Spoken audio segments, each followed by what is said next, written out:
À toutes et à tous, bienvenue à cette édition d'information. Publication des résultats de l'examen d'État dans la province du Congo central. On ne connaît pas encore les statistiques officielles. Pourtant, plusieurs réussites sont signalées par l'inspection principale provinciale du Congo central 1 et du côté des lauréats. L'heure est à la réjouissance.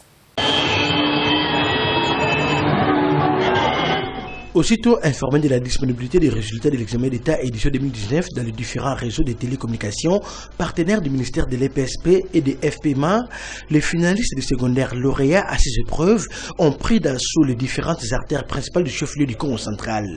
C'est à l'image de ces carrefours, communément appelés rond-point Kinkanda au quartier Ville-Haute, dans la commune de Matadi, où filles et garçons se sont livrés à des scènes de liesse ayant même perturbé la circulation des charrois automobiles. Certains parmi ces élèves n'ont pas hésité à exprimer leur allégresse devant notre caméra et ont prodigué quelques conseils aux nouveaux finalistes des humanités. Je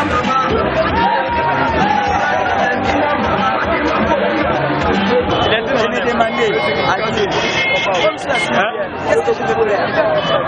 Et comme bien me demander, je vais aborder la classe. Je suis sorti parmi les diplômés de cette année 2019.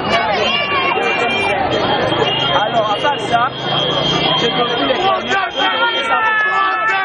Quand j'ai étudié, premièrement, je me disais à mes parents, quand mes parents parlaient beaucoup, je me disais, comme vous êtes en train de parler, cette fois-ci, j'aurai mon diplôme.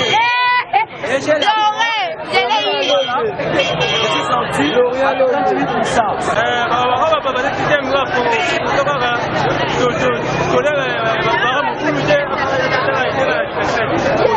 La plupart de ces élèves sont allés poursuivre leur réjouissance dans les débits de boissons où certains comportements peu recommandables étaient à craindre.